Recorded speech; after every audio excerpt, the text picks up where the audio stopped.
Check 1 2.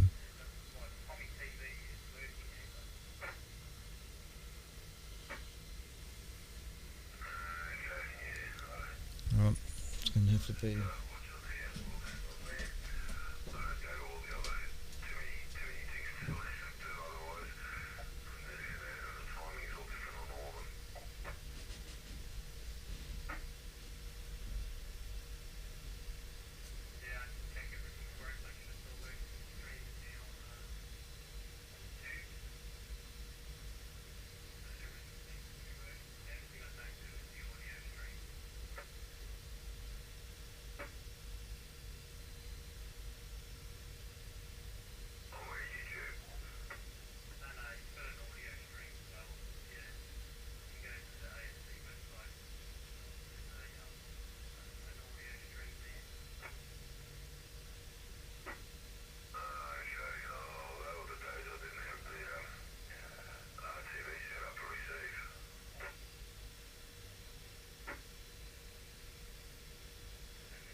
Good from here, Clint, so far.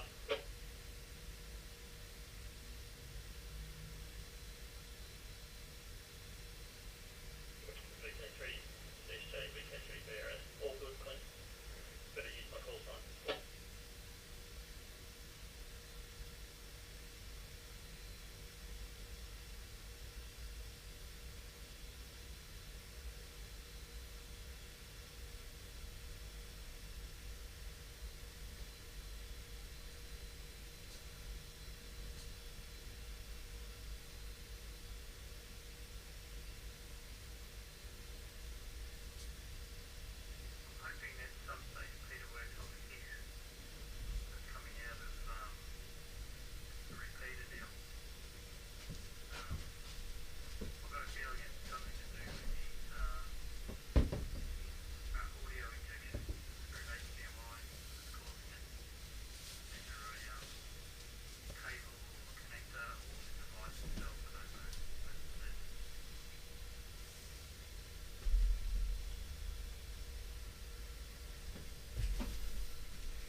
Two.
Good evening. This is VK3 Echo Kilo Hotel, VK3 EKH, the official station of the Astronomical Society of Victoria, with the regular Friday night broadcast coming to you from the studios of VK3 Charlie Sierra Juliet in Narre Warren South.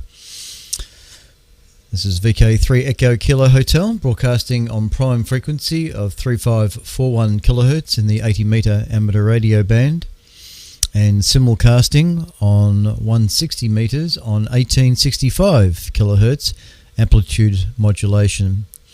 We are running about 100 watts on AM on 1865 into a vertical antenna at the back of the property, a MA 160V Hushcraft next to the creek, and we are broadcasting on 80 metres with the 400 watts into an inverted V dipole. From both transmitters are a Pro 3 756 Pro 3 transceiver. We're also streaming via the YouTube channel, which you can find VK3CSJ in the YouTube search engine. Just look for the live symbol on the YouTube channel. We're also broadcasting through the Melbourne television repeater, VK3RTV Channel 1. Good evening to everybody watching the TV. And we also have a Discord channel, chat window, which can be found via the ASV website. Under the Radio Astronomy tab, look for the link to the broadcast, ASV Radio Broadcast. And there is an email address. If you wish to send an email on the signal strength reports and the like, you can send email to vk3ekh@gmail.com, vk3ekh@gmail.com. Right. Okay. Oh, it's over there. All right. Okay, you're tuned to ASV Radio. I believe we're all operating everywhere we should have to be tonight.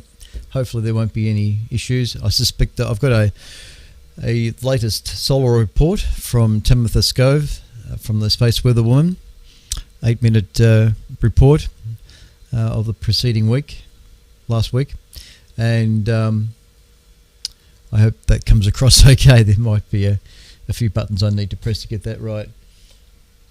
Just hang on a sec.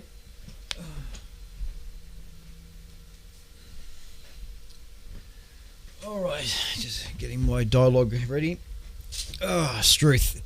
Well, I hope everybody's is all okay, and hope that you've had a reasonably good week despite the weather.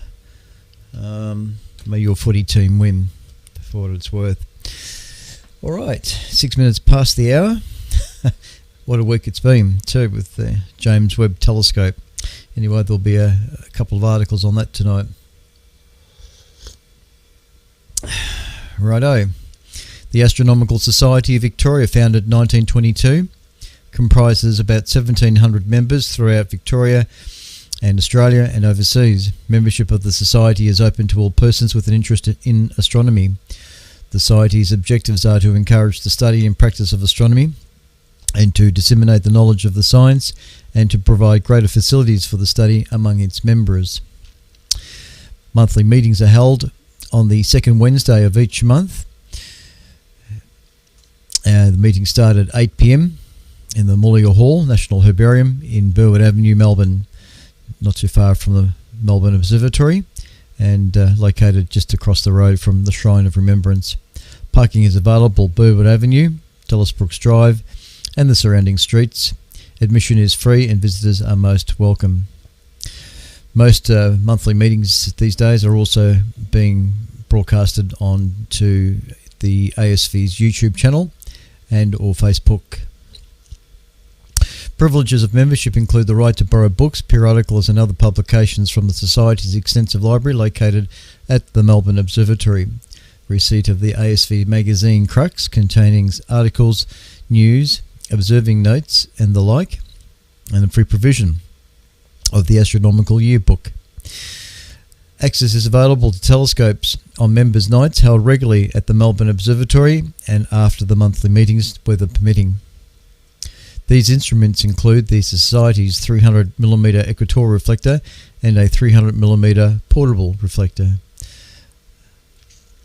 There's also a 200mm refractor, which is managed by the Royal Botanic Gardens, and a photoheliograph are also housed at the observatory and is accessible to members too. The Society also has a number of 200mm reflectors available for short period loan to members, so you can try before you buy. Regular Society Club Night meetings are held on the first and last Fridays of each month at the Lodge, the Society's property located at Burwood. Members are encouraged to use the Society's instruments located there to gain first-hand experience in telescope use. These instruments include a 508mm equatorial reflector and a number of smaller reflectors. Members are also encouraged to make use of the Society's country property located near Heathcote, some 90-minute drive north of Melbourne. There are a range of instruments available for members to use, the larger two only with appropriate training, and they range from 300mm to 1000mm in aperture. Also located on the site is an 8.5 radio telescope, which members can access with involvement with radio astronomy section. Members are encouraged to make and use telescopes. Advice and help on both matters are provided willingly to newcomers desiring to do the same. Instrument making is only one of the number of common interest activities catered for within the Society. Other areas of interest that members can participate in include deep sky observing, photography or astrophotography, lunar and planetary observing, auroral, meteor, comet, radio astronomy, computing, cosmology and astrophysics, historical studies, and research and astronomy in general. Contact details for various section directors are provided in the yearbook. Further information may be obtained by visiting the ASV website, and notifications of events are given in the Crux Extra bulletins, which are sent out every other week via email to members. Please note that the ASV will conform to government health directives. ASV events may be required to be cancelled, moved or postponed. Further information about the Society can be gleaned from writing to the Secretary, the Astronomical Society Victoria, GPO Box 1059, Melbourne, Victoria 3001. That's the Secretary, the Astronomical Society Victoria, GPO Box 1059, Melbourne, Victoria 3001. Apart from all that, there is a fairly extensive website, so further information can be found on the ASV website at www.asv.org.au. That's www.asv.org.au, and all will be revealed. Membership to the Society can be gleaned from the very first page, right under the revolving head banner. All right. A very pleasant good evening to Richard, VK3VRS, and Cassiopeia, Nebs, who's both come up on the Discord chat window. It's a bit lonely there at the moment, whereas everybody else there on the Discord channel, they're watching footy, I think. All right. Where are we? 12 past 10. Okay. Let's get into it. First article, why not, is about the James Webb, what's happened this week.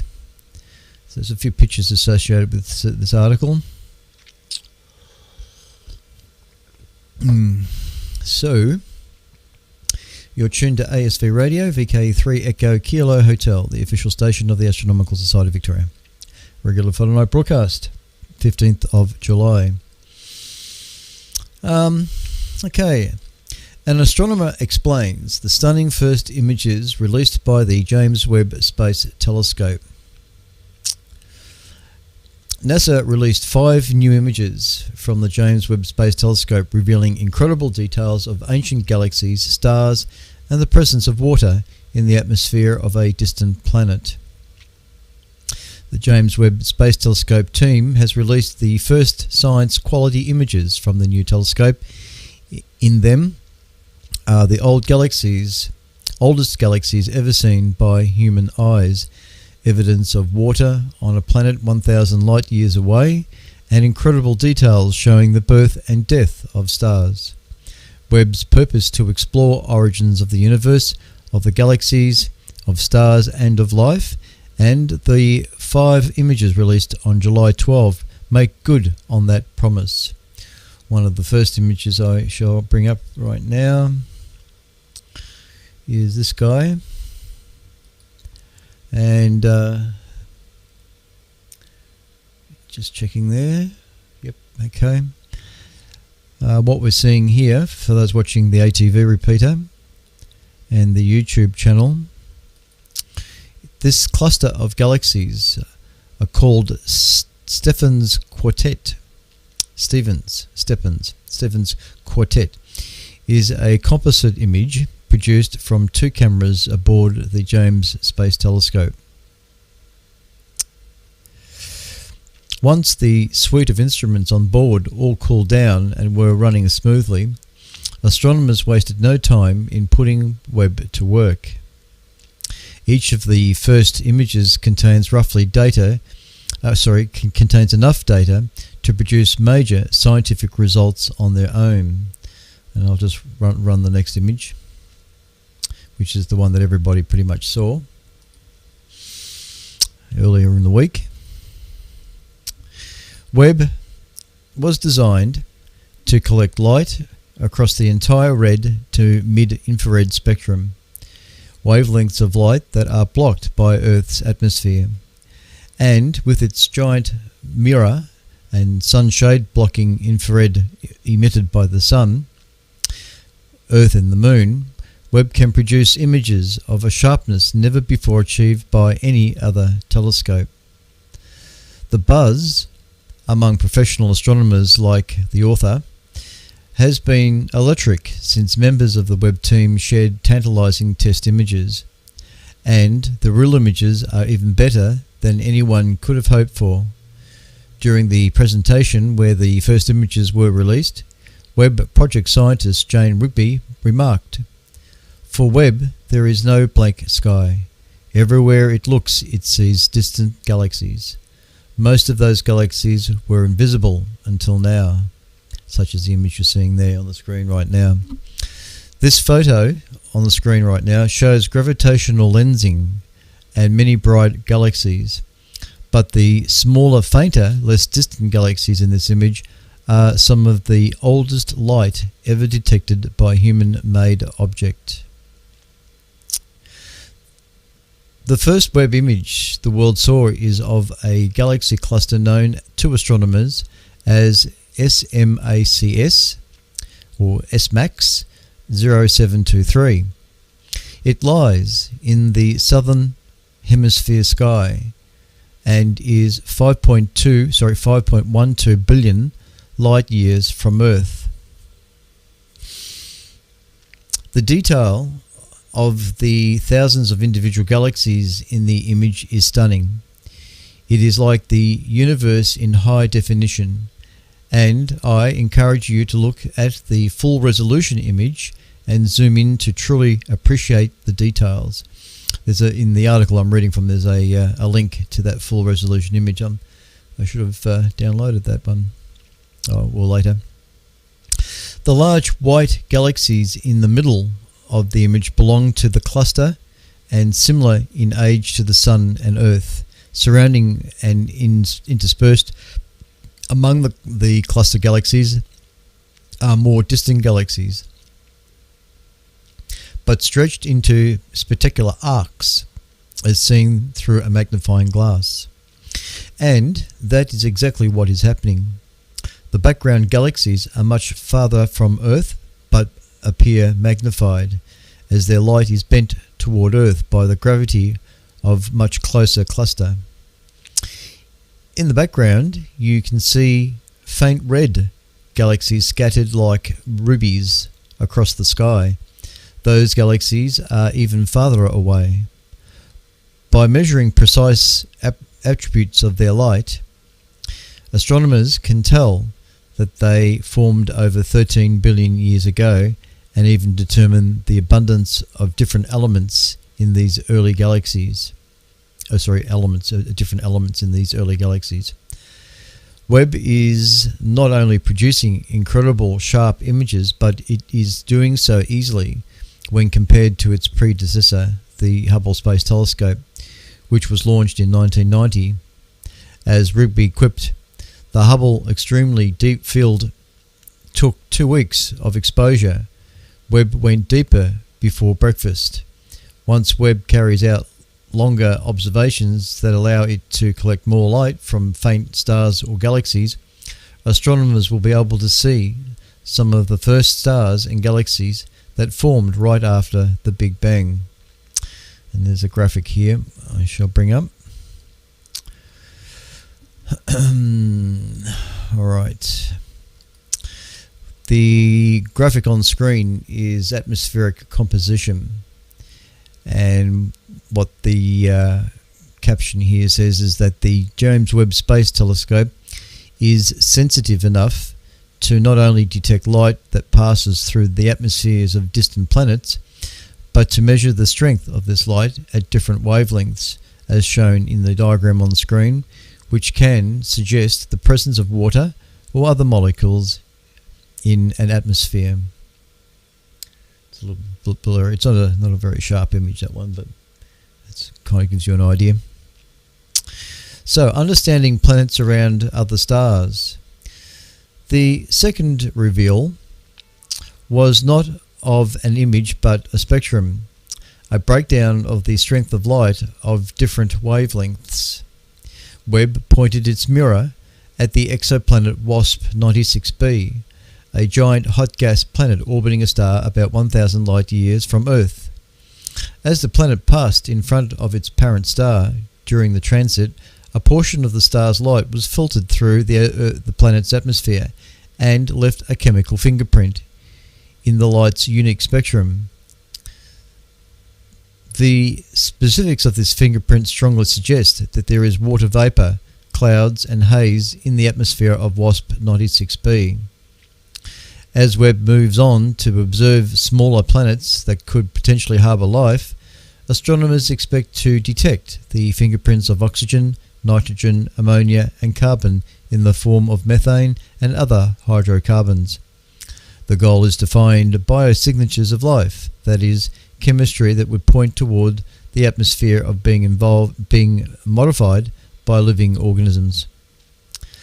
The technical challenges of doing this type of observation, called transit spectroscopy, is enormous, and this initial result barely scratches the surface of the scientific content of the spectrum. There's another image here. This is quite a nice image, actually. What we're seeing here are fine details seen in this image of Carina Nebula, offer clues to how stars are born. Galactic dances and the lives of stars. The last 3 images showed the incredible resolution of Webb's optics as the telescope explored the birth and death of stars. Webb's ability to capture light in the mid-infrared range allows its cameras to cut through dense clouds of dust and gas. This ability helps Webb to capture spectacular details of the Carina Nebula where stars are born. Just on the screen right now. Beautiful, isn't it?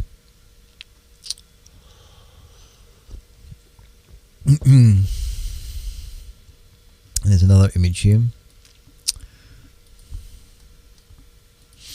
And this one here is on the screen is the Webb telescope can take high-resolution images using multiple cameras, with each revealing different details, which is demonstrated in these side-by-side photos of a dying star. I'm not sure, they make reference to side-by-side photos here, but I don't see that in the article, so I'm not too sure what they're on about there. Continuing on, the Webb is also exceedingly suited to study the end of a star's life. As stars get old, they can puff off their outer layers, and form nebulas like the stunning Southern Ring Nebula, which was imaged by Webb, which is what you're looking at now. The image revealed never-before-seen details of successive waves of matter expelled by the dying central star. While Hubble was unable to see through the expanding cloud of dust and debris, Webb provided the first look at the binary star system that formed the nebula, which is what you can see on the screen now. The first photo from Webb's coming out party showed Stefan's Quartet, a group of 5 galaxies 300 million light years from Earth, interreacting in a cosmic dance. Changes to the suite of complementary instruments aboard Webb, the telescope can simultaneously pick up details of individual stars in these galaxies, see the cold dust and gas fueling star formation within these galaxies, and most remarkably, block out the star's gas and dust so to see the material swirling around the supermassive black hole at the center of one of these galaxies. Webb also captured, just a sec, I'll bring me back on here, back to the article. Webb also captured data on the spectra of hundreds of individual star-forming regions in the Quartet. Each will take months to analyze and study. Webb is the result of 25 years of work by thousands of scientists, engineers and administrators belonging to an international collaboration of space agencies, companies, research centres and universities worldwide. John Mather, a project leader for Webb, emotionally described the journey. This was hard to do. It is difficult to express just how hard it was. There are so many thousands of ways it could have gone wrong. But it didn't go wrong. It all came together, and now humanity's greatest space telescope is open for business. Well, there it is. A little bit of a rundown on what's happened this week. And we'll just continue on in the same vein. This next article talks about the search for atmospheres of exoplanets for the signs of alien life. First image here from the article is of an artist's impression, at least. Life on Earth has dramatically changed the chemistry of the planet. Astronomers will measure light that bounces off distant planets to look for similar clues that they host life. July 14. The image on the screen here, although depicted by an artist's impression, is TRAPPIST 1e.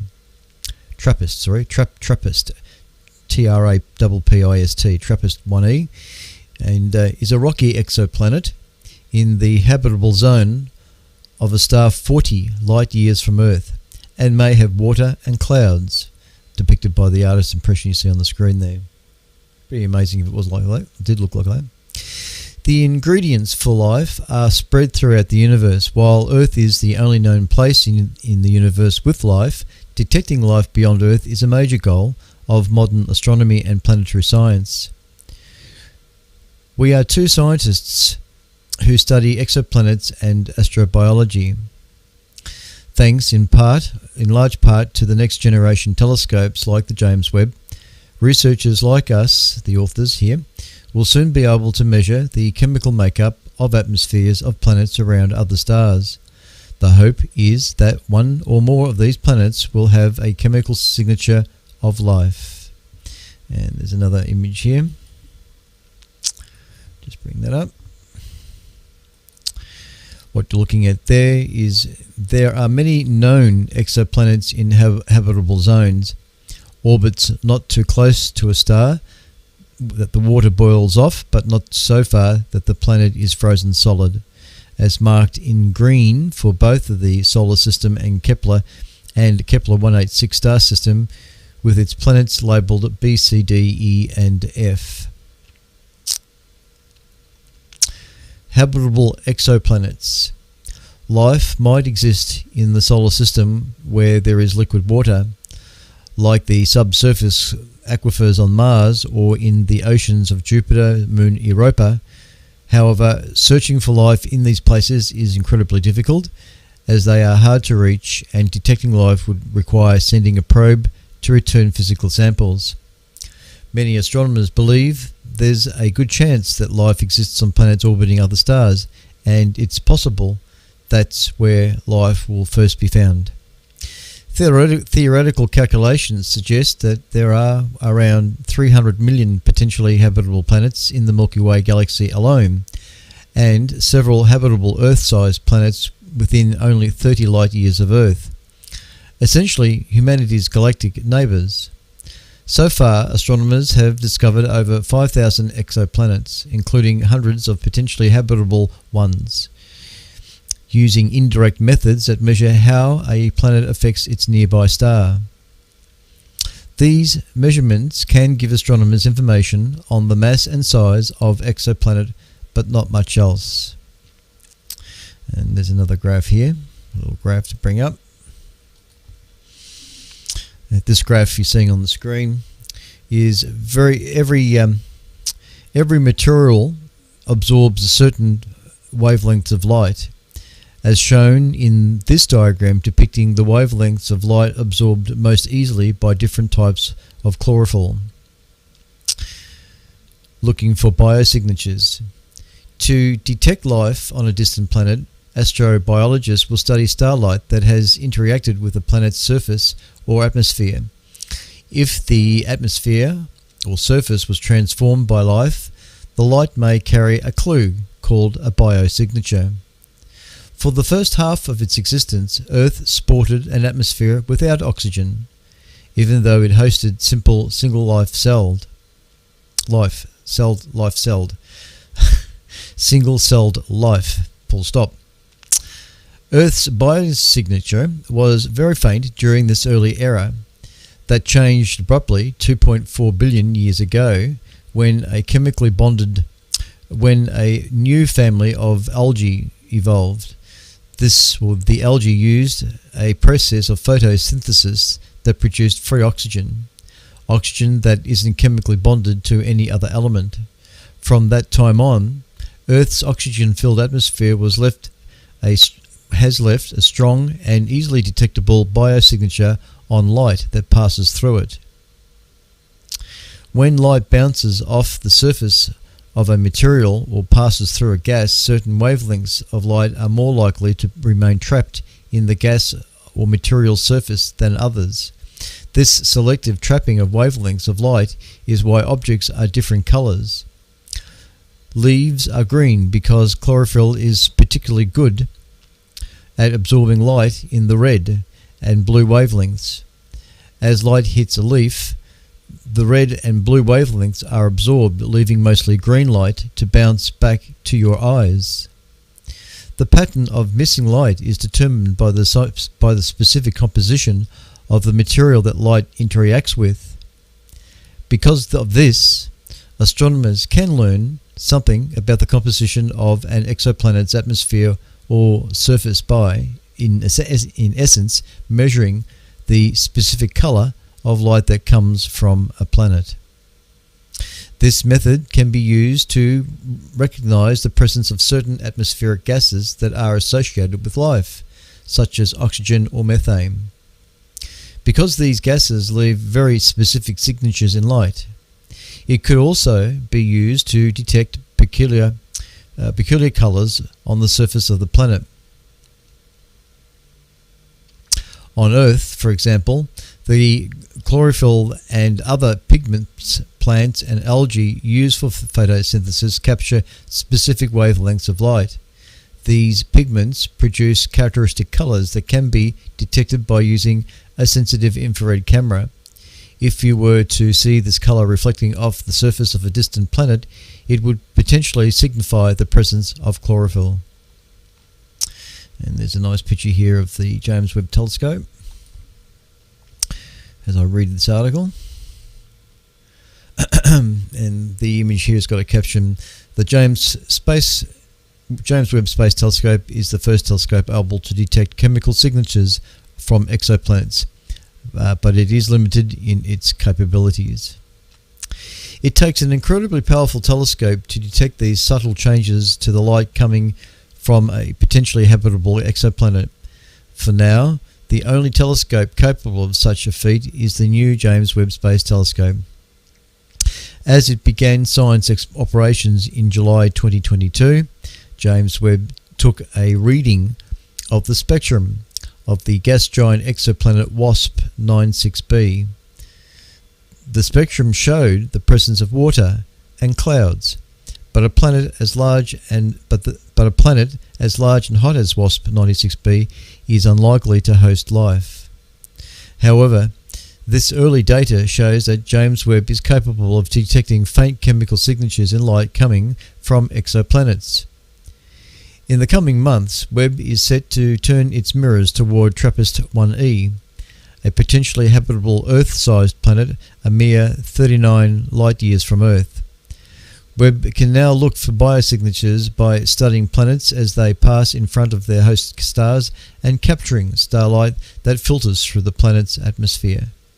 But Webb was not designed to search for life, so the telescope is only able to scrutinize a few of the nearest potential habitable worlds. It also can only detect changes to atmospheric levels of carbon dioxide, methane, and water vapor. While certain combinations of these gases may suggest life, Webb is not able to detect the presence of unbonded oxygen, which is the strongest signature of life or for life.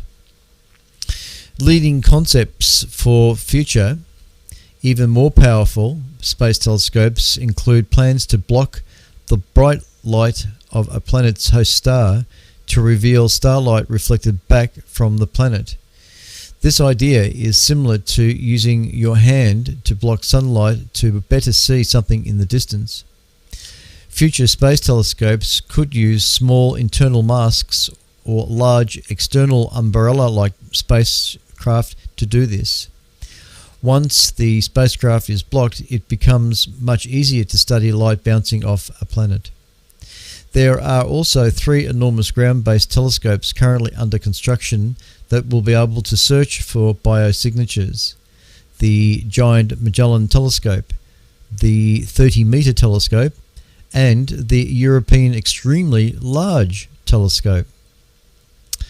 Earth is far more powerful than the existing telescopes on Earth. Each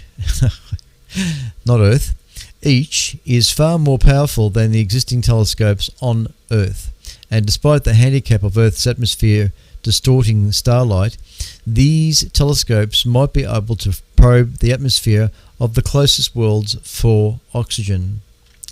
And there's another image here I shall bring up.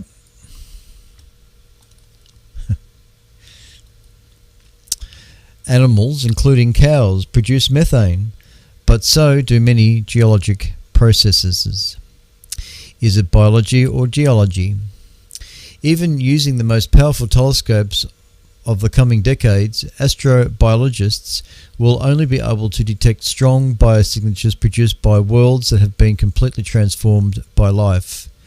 Unfortunately, most gases released by terrestrial life can also be produced by non-biological processes. Cows and volcanoes both release methane. Photosynthesis produces oxygen, but sunlight does too when it splits water molecules into oxygen and hydrogen. There is a good chance astronomers will detect some false positives when looking for distant life.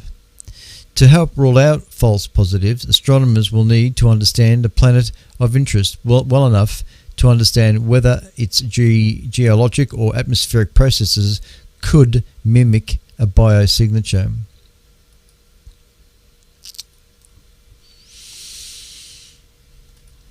The next generation of exoplanets studies has the potential to pass the bar of the extraordinary evidence needed to prove the existence of life. The first data release from the James Webb Space Telescope gives us a sense of exciting progress that's coming soon. That article you can find on astronomy.com under the news tab, and look for JWST. We'll search the atmospheres of exoplanets for signs of alien life. Many thanks to astronomy.com they do provide most of the information that I have here. Okay. You're tuned to ASV Radio, VK3 EKH. I almost forgot to say that. Yes. G'day Kim. G'day Martin. Emails. Yes, I just remembered to look at my emails. Let me have a quick look at emails that are coming in through here. I see that Andrew, VK3KIS, has written in saying, listening on 80 metres, 5 and 9. Love the JTAB. Yes, I agree. We also have Mr. Don Dennis. Signals are very good tonight, 40 over 9 and on 40 metres. Am I on 40? Am I? I hope not. There is a little bit of spurious emissions on 40. That's not normally there. Pictures 160. I think you mean 80. Yeah, I think you might be meaning 80 meters there. Although I could come up on 40. I have thought about that 40 meter session. And from Ian, VK5KKT. G'day Ian. I'm picking 40 over 9 on 80 meters. Good. Glad to hear it. Thanks, Ian. And Stephen, VK3SPX, has written in. He says 5 and 9 on 30 from the bearing up on 80 meters. Excellent. Don't have 160s. You've got to work on 160, I think. Thanks, Steve. Any further emails, send to vk3ekh@gmail.com, vk3ekh@gmail.com. Star discovered orbiting Milky Way's supermassive black hole every 4 years. The discovery should help astronomers better understand the extreme conditions at the centre of our galaxy and what can survive there, 26,000 light years away. There is one image to this story, which I shall bring up, which was first featured in the movie Interstellar, which I am a bit in the mood to actually go and watch. I'll see you guys next week. No, sorry. Okay, so back to the article. Astronomers have discovered a star that orbits the supermassive black hole at the centre of our galaxy every 4 years. That's the shortest orbit ever observed around a supermassive black hole. The newly discovered star, called S4716, is about 4 times more massive than our Sun and twice as hot. It survives extraordinary conditions orbiting this black hole at a distance as close as 100 astronomical units, less than 3 times the distance of Pluto from the Sun. The discovery could help astronomers or astrophysicists better understand conditions near this gravitational behemoth at the centre of the Milky Way and to better calculate its mass and radius. In 1971, British astronomers Donald Lyndon Bell and Martin Rees first suggested that a supermassive black hole might sit at the centre of the Milky Way, its huge gravitational force heating gas and dust and marshalling stars nearby. The first observations of this bizarre object came 3 years later, called Sagittarius A, or pronounced Sagittarius A star. It sits some 26,000 light years from Earth and turns out to be about 4 million times more massive than the Sun. In 2019, astronomers published the first image of Sagittarius A, incontrovertible evidence of its existence. It is no surprise that such a massive object attracts nearby stars. Indeed, astrophysicists have long observed stars orbiting with periods ranging from 10 years to 166 years. These are collectively known as S-stars, and their orbits help to determine the mass of Sagittarius A, as well as its size. For example, S2 has an orbital period of 16 years that it travels at a speed up to 7,700 kilometers a second, almost 3% the speed of light. Its movement suggests the supermassive black supermassive black hole cannot be larger than the orbit of Uranus in our solar system. Okay. However, observations are difficult because the orbiting stars will occupy a small region of the sky, and the black hole also attracts dust and gas, which glows brightly due to the frictional heating generated by the gravitational fields. Nevertheless, astronomers have teased apart the motion of several stars in the region, although none orbit as rapidly as S4716. Florian B. Kerr at the Institute of Physics at the University of Köln in Germany, and colleagues first suspected the existence of S4716 in infrared images taken by the Keck Observatory in Hawaii. To confirm their suspicions, they re-examined images of the same region taken by various telescopes going back to 2003, looking for evidence of S4716 that may have been overlooked. The Algorithmic Solution. The task is challenging because each image is still the task is challenging because each image is a still rather than a video showing the motion of the stars. So the team used various algorithms to guess the orbits of the stars and infer their motion between images. That becomes even more difficult when the stars moving at significant fractions of the speed of light.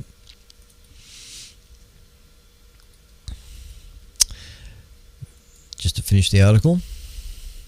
Nevertheless, the team found abundant evidence of S4716, including several cases when it had been mistaken for other stars. By investigating published and archival data, we identified this new source that we call S4716 in 16 epochs between 2003 and 2020. That's interesting work. That's interesting work that highlights the hugely complex involvement or environment around the supermassive black hole at the center of our galaxy, the extraordinary stars that survive this environment, and the powerful techniques astronomers have developed to tease apart the phenomenon at work. The work is far from complete, and the astronomers say that the orbit of S4716 suggests that the space around Sagittarius A is filled with gas, dust, rocks, and other objects with a collective mass several orders of magnitude greater than our Sun. Indeed, in 2018, Sagittarius A suddenly flared up, becoming 75 times brighter than usual, almost certainly because it has swallowed an asteroid-sized object. Clearly, there are more secrets to discover in this, the most extreme corner of our Milky Way galaxy. Ah, yes. You're tuned to ASV Radio, VK3EKH. Now, this shouldn't take too long to read, because I've got to keep in mind I've got Tamitha on hold. All right. Curiosity rover quantifies key ingredient for life on Mars. NASA's rover recently measured the ratio of organic carbon in Martian rocks, July 13.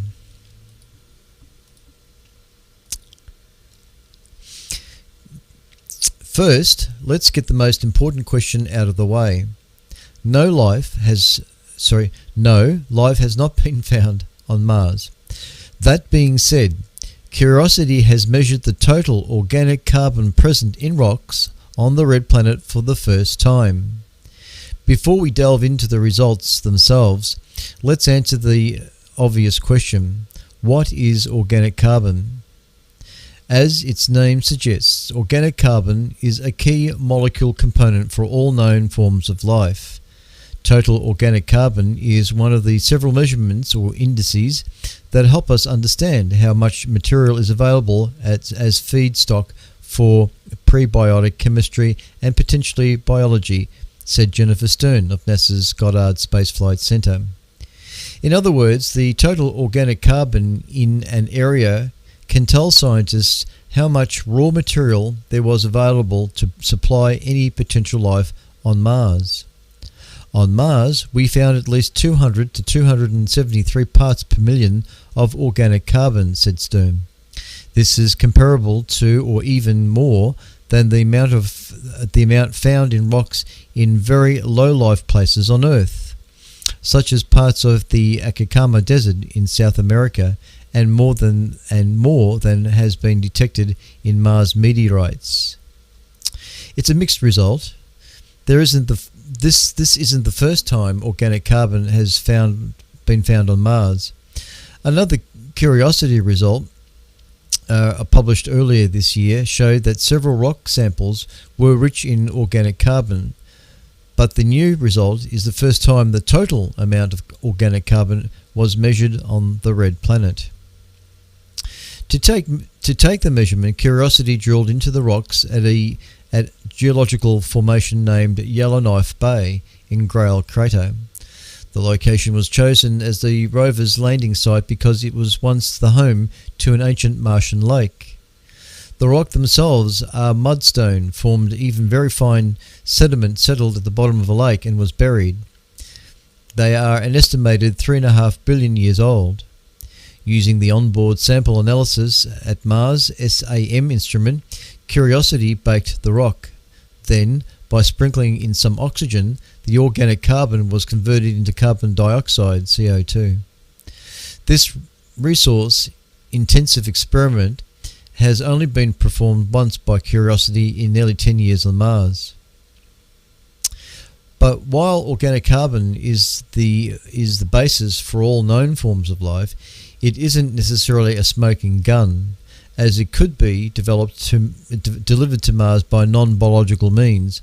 Meteorites, volcanoes, and even reactions on the Martian surface could all be responsible for creating organic carbon. To help clarify the possible resources or sources of the organic carbon, SAM also measured the carbon isotopes present in the sample, providing key information on where the element may have come from. Isotopes are kind of different flavors of an element. Each isotope has a different number of neutrons, and therefore weight, allowing scientists to distinguish them from one another. Carbon-12 is lighter than carbon-13, for example, and because being lighter means that it is quicker to react, life tends to prefer to use carbon-12. But as Stern pointed out, the presence of carbon-12 doesn't necessarily mean life definitely once existed on Mars. In this case, the isotopic composition can really only tell us what proportion of total carbon is organic carbon and what portion is mineral carbon, she said. While biology cannot be completely ruled out, isotopes cannot really be used to support a biological origin for this carbon either, because the range overlaps with igneous volcanic carbon, igneous volcanic carbon, and meteoritic organic material, which are most likely to be the source of this organic carbon. Nonetheless, it is promising that organic carbon was found on Mars yet again, especially in quantities similar to what we see in certain places on Earth. While the red planet is unlikely to currently be home for a thriving microbial population, the planet looked much different billions of years ago. Mars once has a more Earth-like climate and water that flowed into rivers and seas, the evidence of which can be still seen today. And there is another image here of that.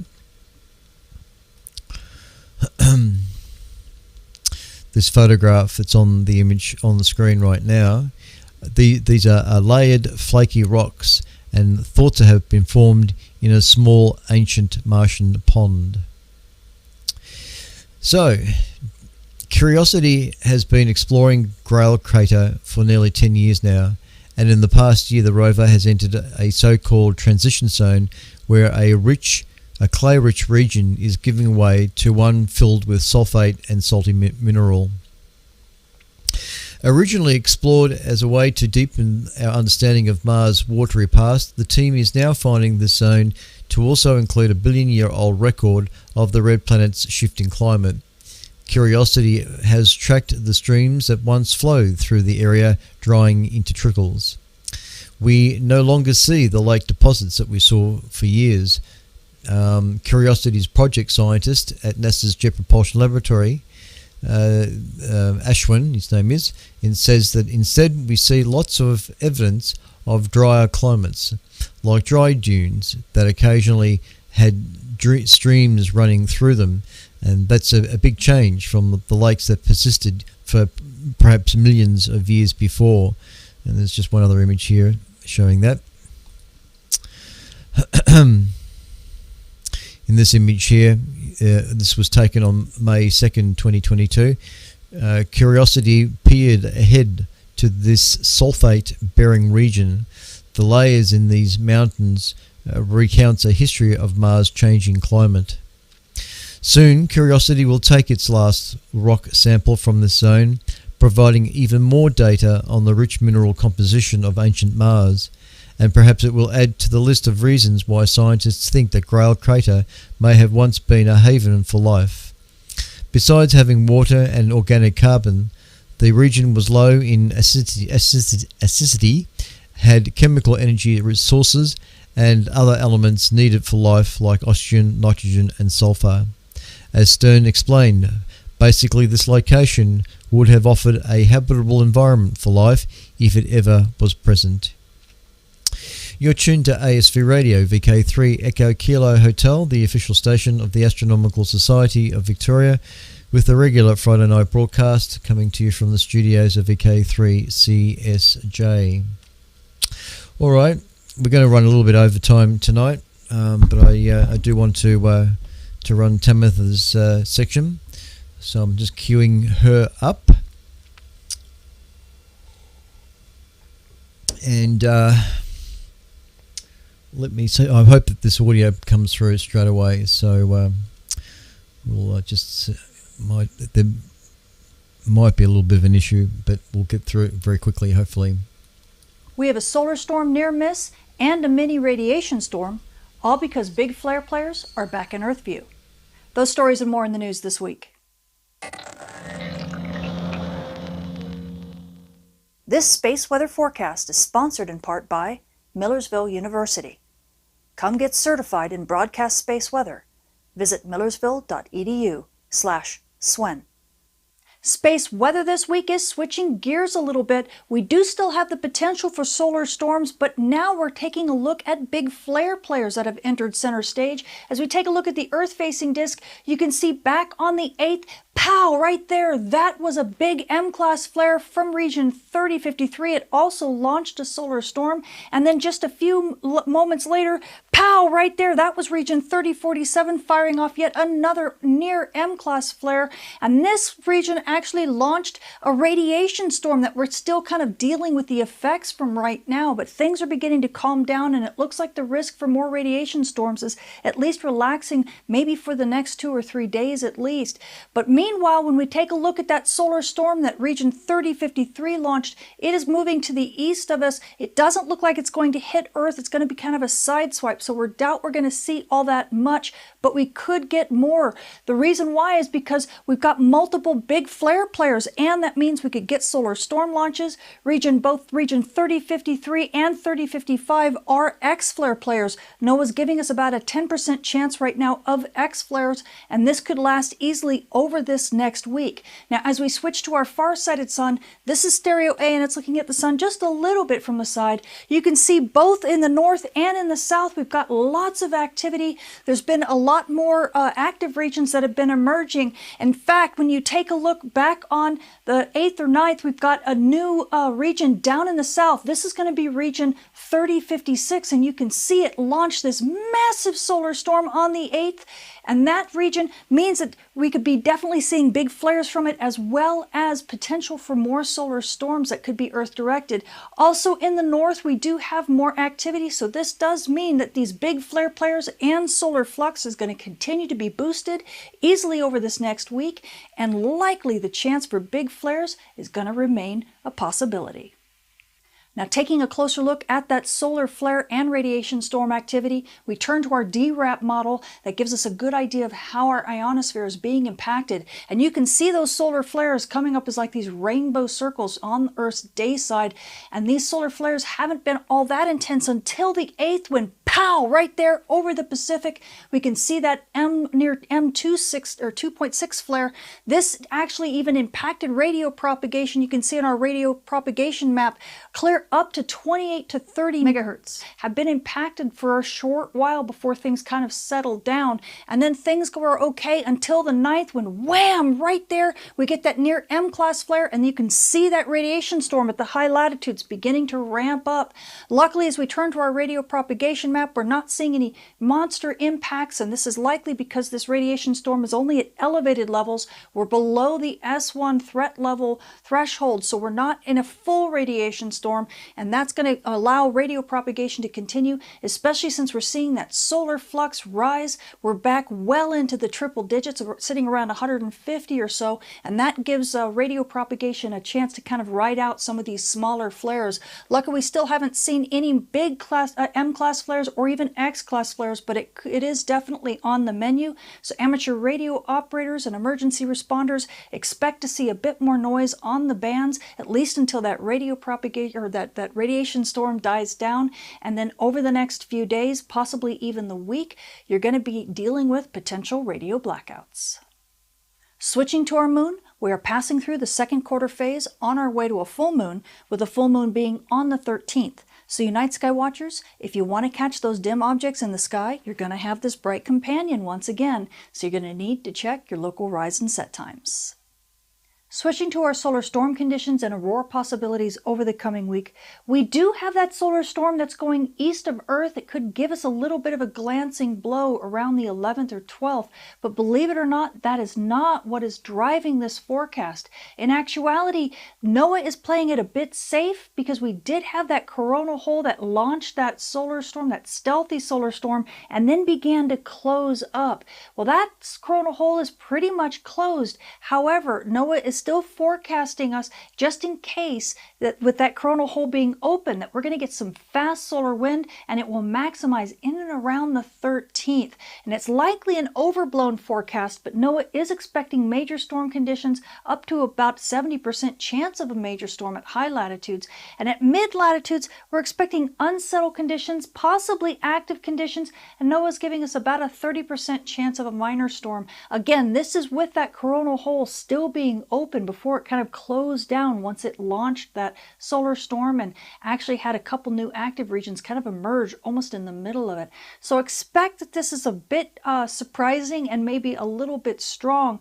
Things should likely be a bit more settled down than that, but I'm just going to keep that in the forecast just in case, because this is kind of a unique case in of itself.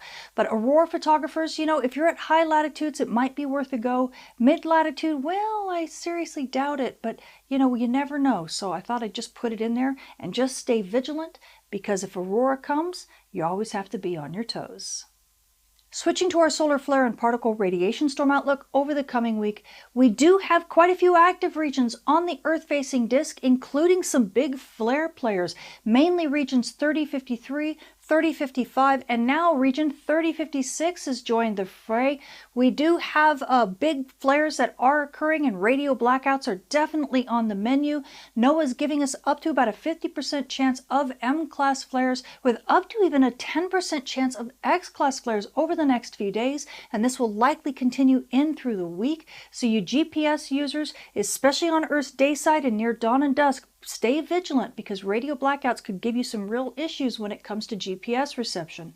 The nice thing is that solar flux is well into the triple digits. We're now hovering anywhere between 140 and 160, which means excellent radio propagation on Earth's day side, except of course for those radio blackouts And we also have a radiation storm. So at high latitudes, radio propagation is suffering a little bit. It's not high enough to be the S1 level, but we are in the D2 minor range. So you frequent flyers, and this does include aircrew who fly over 800 hours annually and fly at high latitudes and high altitudes, just know that you do have a little bit of elevated solar flux or radiation right now.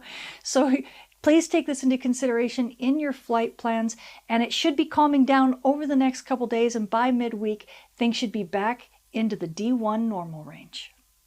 So the space weather is switching gears a little bit this week. We do have a solar storm that's moving off to the east of Earth that could give us a potential glancing blow, and we do have some potential fast wind from a coronal hole that began to close just as it was launching some of that fast wind toward Earth. So Aurora photographers, well, if you're at high latitudes, you might get a chance for a show, but if you're at mid latitudes, it's going to be pretty dicey. So only if you're dedicated should you chase.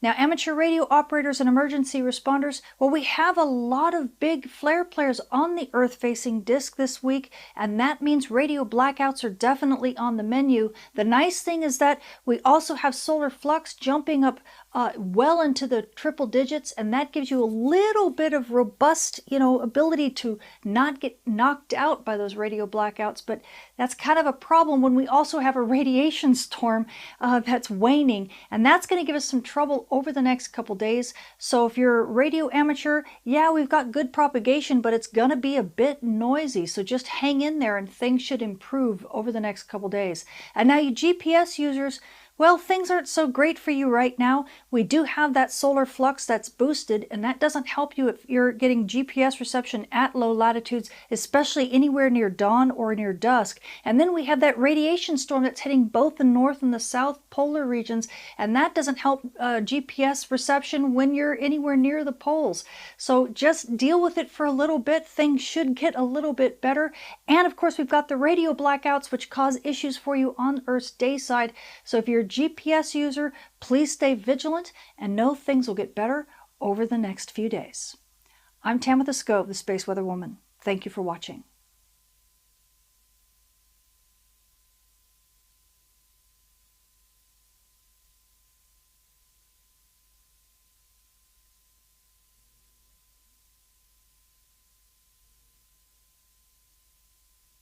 One, two, there I am, back again. All right, I hope you enjoyed that little 8-minute section there from Tamitha Skov. WX6SWW is her call sign. I think that was right. Thanks, Tamitha. Always good to have her reports. Stop fiddling with the microphone, Clint. All right, now let's see. There was one more article, but I shall leave that till next week. So I shall jump to spaceweather.com as a continuation to Tamitha's report. A very pleasant good evening to Peter too, VK1XP, that's joined up there too. He's sent me an email. VK1XP, g'day Peter. Thanks for the report on 80. And there was another fellow. Oh yeah, Mel. G'day Mel. VK2YVA has sent me a report too, 5x7. Thank you guys. Appreciate that. Spaceweather.com. All right. Let me just check that there's audio on the TV. Oh yep, there we are. Good. Make sure that's good. The solar wind is currently at 561.8 kilometers per second at a density of 12.48 protons per cubic centimeter. And the current disk of the sun, which I have an image here for, there it is. How's that look on the screen up there? Doesn't look high res for some reason. It's got a funny look to it. Anyway, it doesn't matter. You can see it. That's the main thing. All right, so back to the article. Yes, hang on. Let me just have a. Oh, we are looking at the right. Sorry. So this is the current view of the sun. There's 1, 2, 3, 4, 5 sunspots. Five sunspot groups designated AR 3058, 3057, 3056, 3055 and 3053. And the current sunspot number is 133. The radio sun, that's high, measured at a wavelength of 10.7 centimeters, is currently at 169 solar flux units. 169 solar flux units. It's pretty high. They say here that I've also got a shot here of the Aurora, the latest view of the Aurora Astralis over Antarctica. Let me just bring that up. This is the current view of the Aurora Australis over Antarctica. It is peaking towards Tasmania. There's a slight yellowy tinge to it, a green and yellow tinge. So if you were down there on the south coast of Tassie, there's quite a possible chance that you might see a little bit of auroral activity on the horizon or in the sky there towards Antarctica. That'll be contributing a little bit to the way things are working on HF2, I would say. Okay, so just reading what there is in spaceweather.com, the Bastille Day solar storm. You know a solar storm is strong when even the Voyager spacecraft feel it. 22 years ago, the sun exploded with so much force it sent shockwaves to the edge of the solar system. Okay, so that's another report. That story continues on. Now, also interesting here, spaceweather.com is reporting on Pan-STARRS. It's a big comet. Comet C/2017 K2 Pan-STARRS has arrived. There's a picture of it. I'll bring that up. Okay.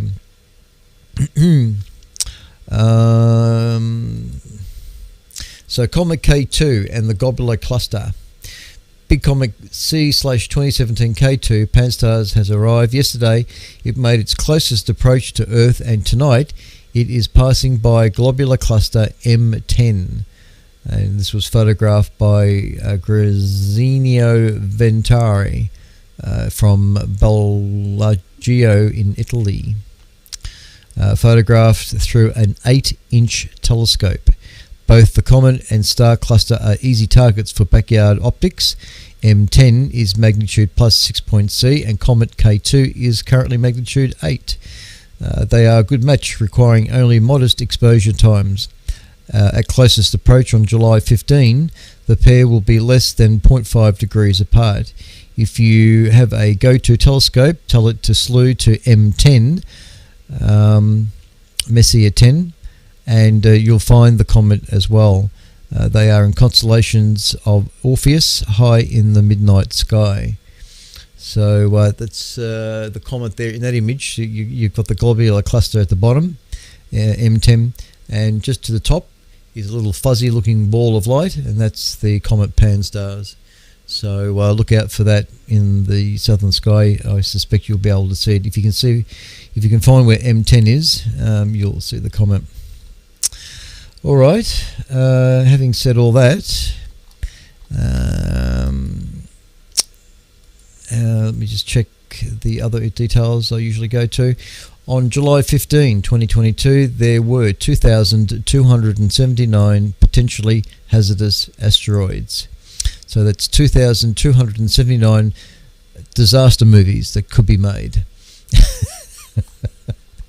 Just thought I'd throw that in.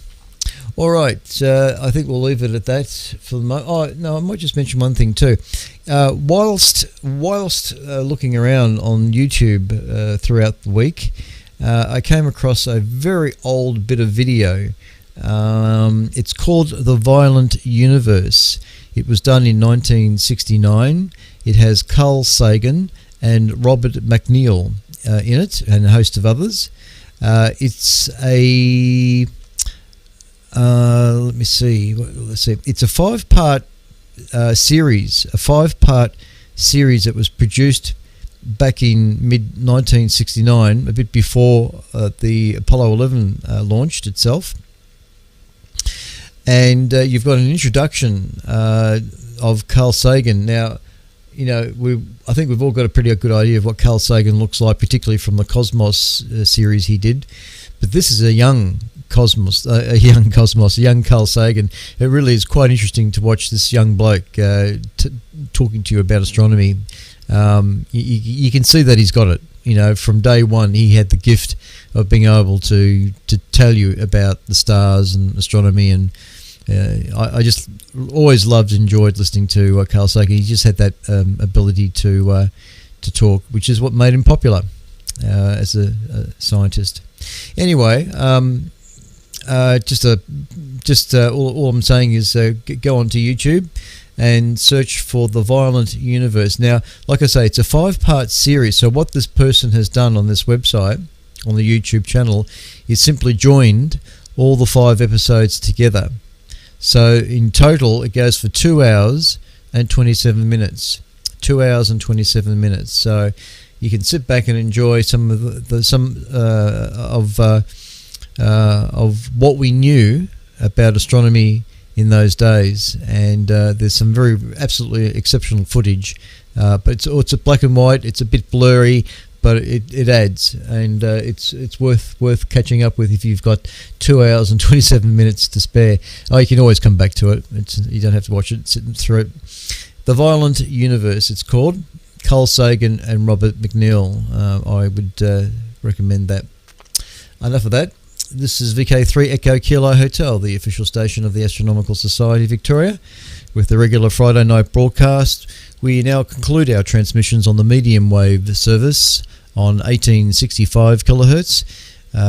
Stations on 80 meters, please stand by for a quick callback. We should now shut down the transmitter on 160 meters. And thank you for everybody for listening to our AM service. Any reports on the AM service can be sent to vk3ekh@gmail.com.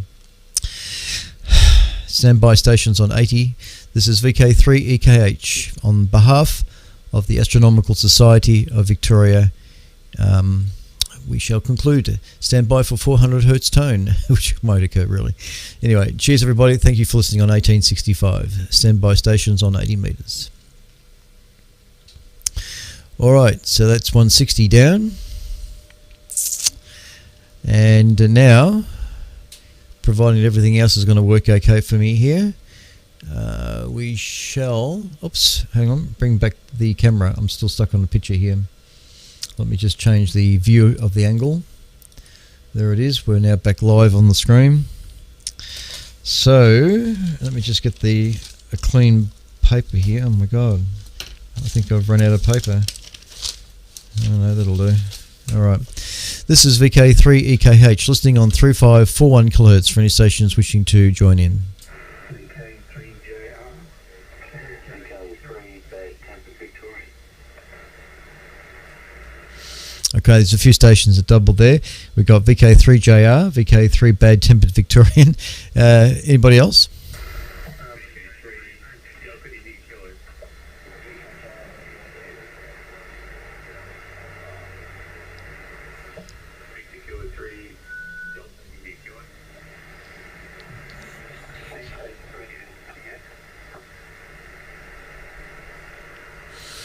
Okay, now I heard a VK5 in there. Who was the VK5 again?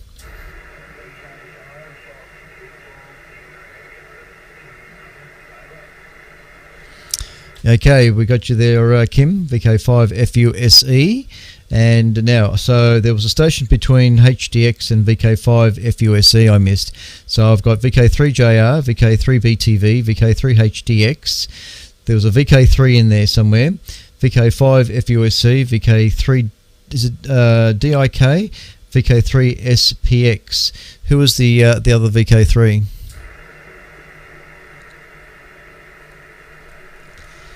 All right, okay, now the other station, VK3, is it DIK? Cool, no worries. All right, is there any other stations wishing to call in? It's a very, very, very, very weak signal there. A little bit difficult to copy. Try again.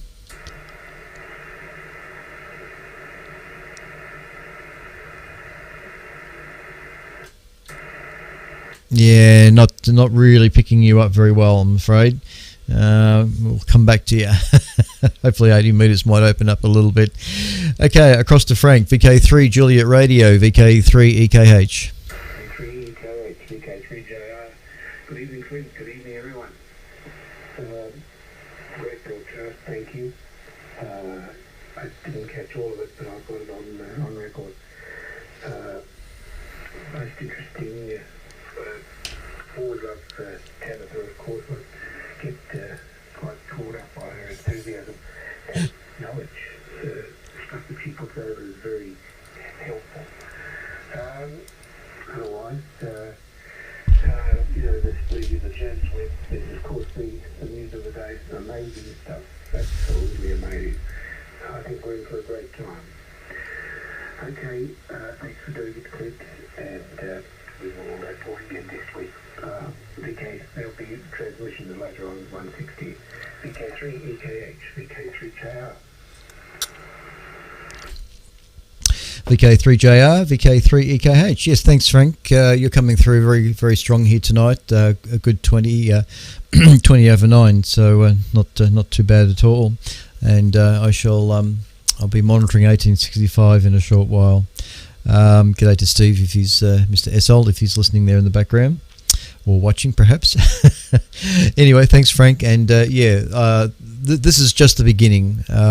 What James Webb is going to do is just stunning. So I think collectively all our socks will be blown off.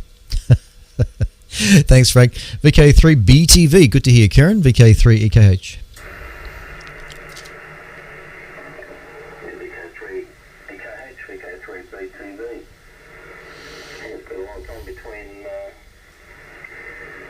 contacts, but I did have a listen tonight, and I was very impressed with the presentation there, Clint. Well done. And the James Webb stuff, that is mind-blowing. Absolutely mind-blowing. Well, we're looking forward to many months of amazing discoveries there. And I do enjoy having to discover weather reports. I find she's much more useful than Nate Byrne on ABC, particularly with relationship to radio propagation, but of course it's recorded. Anyway, you were solid 30 over 9 all night there, Clint, and you're still doing a fantastic job, mate. VK3 AKH, VK3 BTV. Thanks, Karen. Thank you very much for those kind comments. I do appreciate that. VK3 BTV. Yes, it's been a while since we last heard you. I know you often do listens, but it's good to hear from you, and good signal too. You're 22 over 9, so coming through beautifully strong. Excellent stuff indeed. Thanks, Karen. Good to hear you, and I hope all is well. VK3 HDX, VK3 EKH, VK3 EKH. G'day, Don. Yeah, g'day, Clint. VK3 EKH, VK3 HDX. Great broadcast tonight. Not a lot to say. Everybody said it. The James Webb stuff's just incredible. Just can't wait to see what we're going to get to see. And I also found the Mars stuff very interesting. They're finding out quite a lot there. So, again, another great broadcast, and look forward to next week. Thanks for all your efforts, Clint. VK3 EKH, VK3 HDX. Thanks, Don. VK3 HDX, VK3 EKH returning. Not a problem. Thank you very much for the comments, and not as strong as normal. Karen's certainly stronger here, but normally, Don, you're about 25 over. You'll have to turn up that power on that SDR radio of yours. But you're hovering around 10 over 9, so that's okay. I'm still hearing you perfectly well.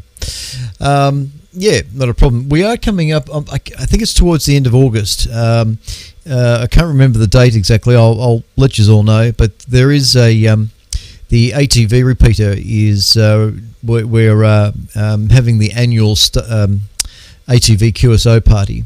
The annual ATV QSO party, and that's going to occupy Friday and Saturday. So there won't be an ASV broadcast that particular day or Friday night, but I'll let you all know when that's coming. All right. Now, I thought I heard another VK3 after Don came up, but I did call, but I'm not sure who that might have been. Anyway, I'm going to go straight to Kim over there in Adelaide. Now, Kim, you weren't very strong, but we'll give you a go. VK5 FUSE, VK3 EKH.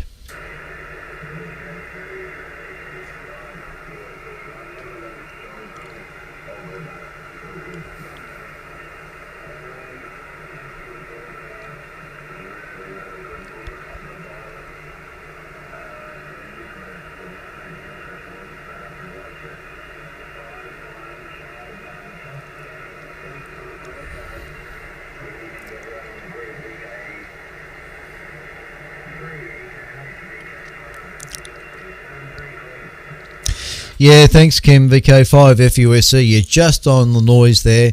You're just on my noise floor. So I picked up the 5 and 9 plus 10. Picked up the 5 and 9 plus 10. So it's like I say, you're right on my noise, but we did copy most of that. So yep, thanks, Kim, and thanks very much for coming up on the chat window and saying g'day through the chat window. That's cool. All right, VK3DIK. I'm not sure if we've worked before. If you've come up before, I'm not sure. VK3DIK, VK3EKH. VK3DIK. Also listen to all the other stations. I think I recorded VK2JDR, VK3BTV, VK3HDX, VK5 EUSD. QSL. Yes, it's the list goes VK3JR, VK3BTV, Bravo Tango Victor, VK3HDX, then VK5 Fox Uniform Sierra Echo, VK5 FUSE, and then VK3 yourself, and then of course Steve, VK3 SPX to come. So that's the list that I've got here, at least. Anyway, what was your name, by the way? VK3DIK. My name's Clint. Charlie Lima India November Tango. Clint is the name. Go ahead. VK3DIK, VK3EKH.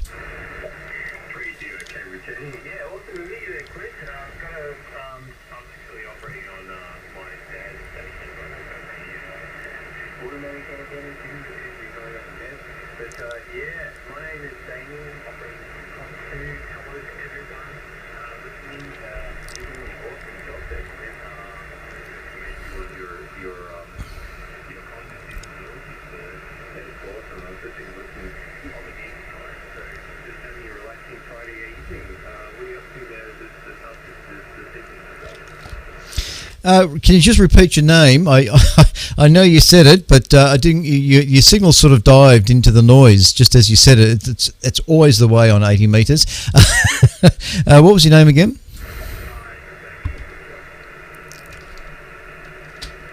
Oh, I'm sorry, I didn't catch it. Try again.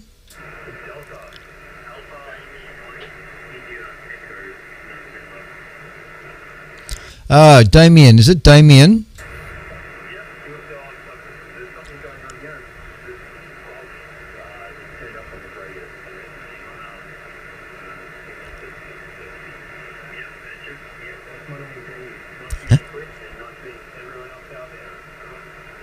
Yeah, Roger, Damien. Thanks very much. We got it now. No problem at all.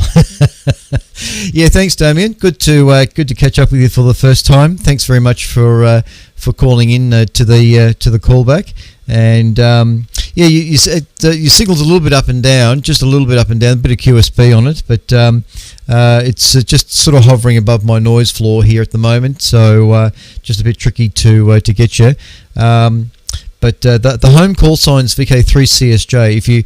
If you go to QRZ.com, just look me up on QRZ.com, VK3CSJ, VK3 Charlie Sierra Juliet, and you'll find out more information about the station, photographs, a horrible picture of me, and that's about it, really. And conversely, if you type in VK3 Echo Kilo Hotel, VK3 EKH, in QRZ.com, you'll find out more information about the station here, and basically the fact that we're the call sign is the official call for the Astronomical Society of Victoria. And just for your information in that sense, every Friday night we do a broadcast. It kicks off at 10 o'clock, goes for about an hour, just of astronomical highlights, latest news, and any vision that I can run. I run it through the YouTube channel or the Melbourne TV repeater. So we do have vision running with the broadcast as well for that purpose. And so that's what we do. Been doing it since the broadcast has been running since 1988, and I've been doing it for the last 12 years or so. All good fun. All right, thanks, Damien, for calling in, and not a problem, dear sir. Thank you very much. All right, I'll just keep on moving. Steve, VK3 Sierra Papa X-Ray, have a say. VK3 SPX, VK3 EKH.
Yeah, good on you, Steve. VK3 SPX, VK3 EKH. Yeah.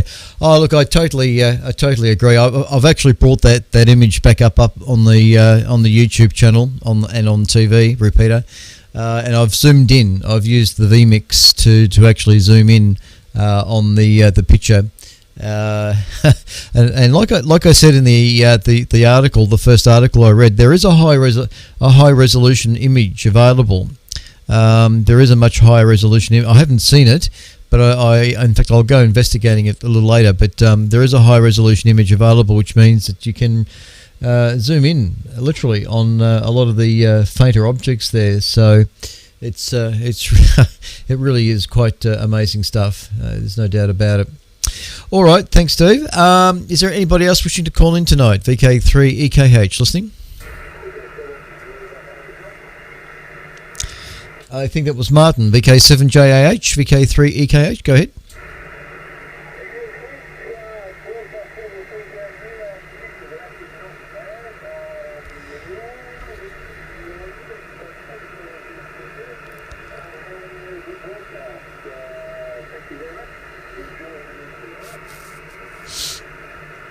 Yeah, thanks, Martin. VK7JH down in Launceston, VK3 EKH returning. Thanks very much, Martin, for calling in. And you're just on my noise floor here, just a fraction above it.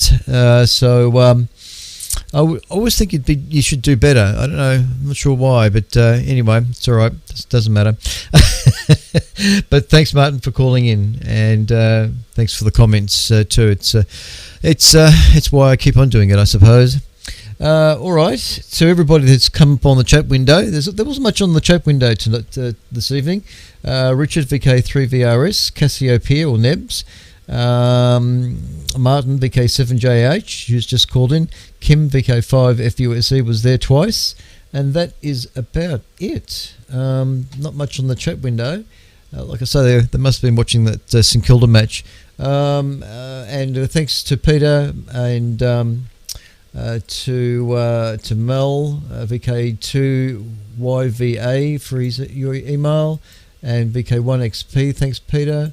And to Ian, VK5KKT for calling in as well, and Don and Andrew, VK3KO. Thanks, guys, for the emails.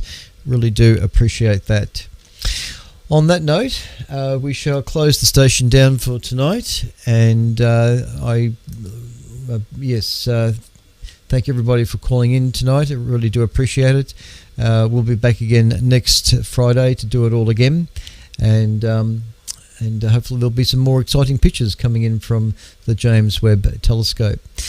This is VK3 Echo Kilo Hotel, the official station of the Astronomical Society of Victoria, with a regular Friday night broadcast. Like I say, we've been running since 1988 on this frequency, thereabouts at least, and we'll be back next Friday. Please take care. Try and stay warm. We are coming into some colder weather over the next couple of days, and so stay warm.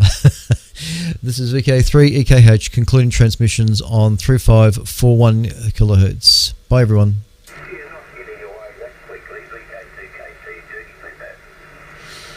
I did ask. All right, who was it again? VK2.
Yeah, VK2KKT.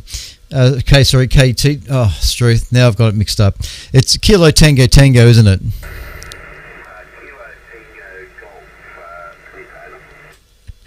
Oh my goodness me. Right. That's it. Now I got it. All right, VK2 Kilo Tango Golf, and I know I've worked you on 30 meters, so I recognise the voice. And yeah, Kevin, that's right. Thank goodness for QRZ.com. Oh my goodness. Hey, thanks for calling in, Kevin. Really do appreciate that. I know the voice, I really do, because I know I've worked you a few times on 30 meters, and the signal much stronger there. Yes, Bobby, VK3AZN, is a good friend of mine, and I can't remember the last time I spoke to him, though. We usually chat on the Facebook Messenger. We send notes between ourselves, but if he's in his car, he'll call on the local repeater, and we'll have a bit of a chat until he falls out of range of the repeater. But look, thanks, Kevin, for calling in. I really do appreciate that. And from Wilcannia, I think that's how you pronounce it. Yeah, like we say, we've always appreciate the odd stations that do listen out there. I know there are stations that do listen, but rarely call in. So I always know they're out there. Thanks, Kevin. Much appreciated. Alrighty then. I'll just check one more time. Is there any other stations wishing to check in? VK3 Alpha India Dave, we haven't heard you for a while. You used to be pretty keen too on watching the Melbourne repeater. I don't know whether you can still see the repeater. If you've tried, I don't know. But anyway, tell us, VK3 AIF, VK3 EKH. Hey Roger, Clint, I've got the YouTube channel running in the background there, so I hope that doesn't distract too much from what I'm saying here. It's a fair way away. I can't pick up the ATV repeater since they moved it. So I've been watching it on YouTube, but of course it's too convenient to sit there in front of a heater, watching it on the YouTube instead of coming in and calling in on the radio. On a fairly regular, so one of the sons moved over here from WA, and he always had something organised on a Friday night. But now he's moved back to WA, and I've got sort of used to sitting in front of the computer watching on YouTube. So I'm still there. I've sent you the odd email. I think I sent you one this evening, one maybe last week I think, or the week before, I don't know. But anyway, yeah, we're still here. I'm still breathing, and I sometimes hear you on the callback for the broadcast on a Sunday morning, although I've been a bit lax on that through the last few weeks. But yeah, we're still going and still enjoying retirement very much. I hope you're keeping fit too, Clint. VK3 CSJ, VK3 AIF. Yeah, no worries, Dave. VK3 AIF, VK3 EKH. Oh, it's good to know that you've been around, and yeah, look, I guess having the sun coming in from Perth there, as you say, would be a major distraction. I guess so. But look, it's really great that you're still out there, because I know you were quite regular at listening to the session, and yes, when the repeater was at Olinda, I know you're always looking at the repeater there. So I'm a bit surprised that I don't know whether you've actually tried looking for the repeater where it is now, but if you haven't, I think you're still in Melton. I would say that you should be perfectly okay in being able to see the TV repeater from Melton. There is a good beam pattern from the repeater out towards the west, and there is a couple of stations out that way, but particularly there's a fellow at Ballarat Way. I forget his call sign right now. Just completely gone from my mind. But he's able to get into the repeater from the location just outside Ballarat. So I can't see any reason why you wouldn't be able to see from Melton. Yeah. So the repeater is in a good location. In Mount View, it's a fairly good elevation just at the back of the police academy. It's now vertical polarization, 445.5, broadcasting in HD. So you'll need a DVB-T2, a set-top box that receives DVB-T2. And anyway, yeah, should be a possibility, I would think. Anyway, maybe not.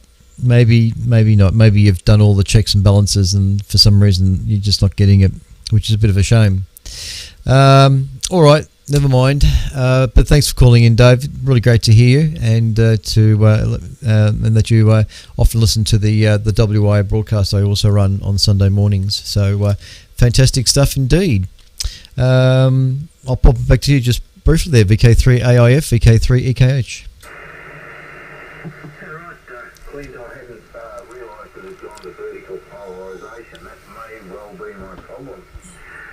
Because I've had it a couple of times, and there's no indication of any signal there at all. But all right, we'll switch to vertical polarization and see if there's anything over the next bar. I don't know, we'll have to drop the antenna down and probably put a new one up there. But we can do that. So that's achievable, but it probably won't happen in the next week or two. But I will make certainly not with the cold weather anyway. I might wait till the weather improves a bit before I start messing with that sort of stuff. But yeah, I have had a couple of goes. Really spoken to Peter about it, and yeah, no joy here. But it's a little bit shaded from that area. It may be a little bit more effort on my behalf, but it would probably be quite obtainable. Anyway, thanks very much, Craig. Much appreciated all your efforts that have gone on what will I say, unrecognised from me anyway, for many months. I have been listening most of the time. And yeah, it is very much appreciated. Thanks very much. VK3EKH, VK3AIF. Cheers, mate. Good night. Oops, pressed the wrong button. Thanks, David. VK3AIF, VK3EKH. Beautiful, great, and excellent stuff. Yeah, try vertical. It's vertical. It's all vertical these days. Horizontal uplink and vertical downlink. Yeah, and like I say, you'll need your set-top box will need to be DVB-T2 capable of reception. That's the key thing there. I reckon you'll be able to see it. I'm fairly certain you'll be able to see it once you go vertical for sure. Thanks, David. All right, this is VK3EKH concluding transmissions now. Thanks everybody for listening in, and we'll be back next Friday to do it again. This is VK3EKH with VK3CSJ on the microphone, concluding transmission. See you, everyone.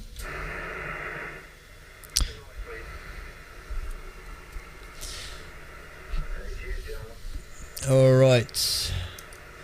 Now the stream. Let me just close the stream down. I'll go to color bars first.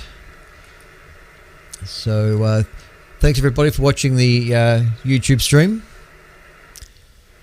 and leave any comments down below, as they say. And subscribe. What the hell, why not? Cheers everyone, thanks for watching.